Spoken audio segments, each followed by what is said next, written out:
मंत्री जयकुमार गोरेंनी एक वक्तव्य केलंय. शिवेंद्रराजे हे पालकमंत्री साताऱ्याचे व्हावे अशी त्यांनी इच्छा व्यक्त केली होती आणि ती मुख्यमंत्र्यांपर्यंत पण त्यांनी व्यक्त केल्याचं त्यांनी सांगितलं.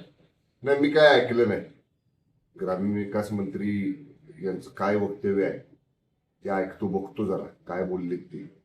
पण तुम्ही म्हणताय ते जर सत्य समजायचं झालं की तुम्ही काय म्हणला आता की त्यांनी शिवेंद्रराजे हे शिवेंद्रसिंहराजे भोसले सातारचे पालकमंत्री व्हावेत असं वक्तव्य केलं असं तुम्ही म्हटलं. मी काय ऐकलेलं नाही.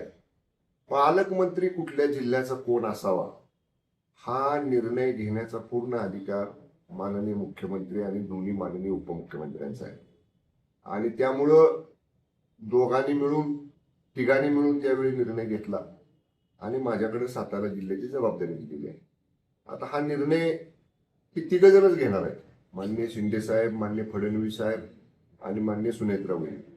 त्यामुळं त्यांचा अधिकार आहे. त्यांच्या अधिकार कक्षेत आपण काही वेगळं वक्तव्य करणं हे मला तरी उचित वाटत नाही, योग्य वाटत नाही.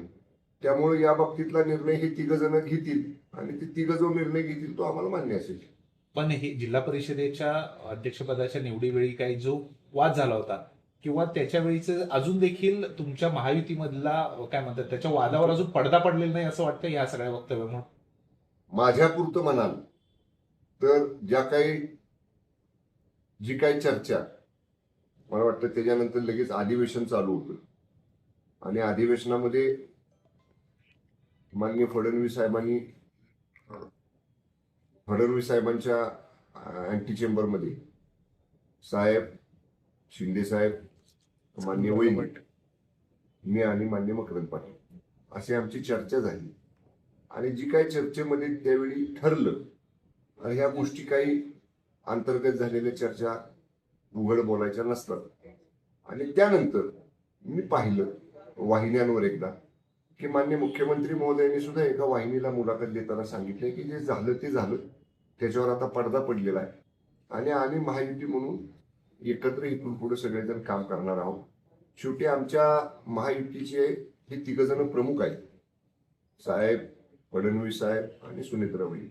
त्यामुळे या तिघांनी बसून एकदा निर्णय घेतल्यानंतर त्यांच्या निर्णयाच्या पेक्षा वेगळं काही करणं एक शिस्तबद्ध शिवसैनिक म्हणून आम्हाला तरी योग्य वाटत नाही.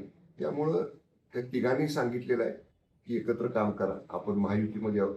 त्यामुळं आम्ही माझ्या बाजूने तरी महायुती पाळायचा धर्म आम्ही करू.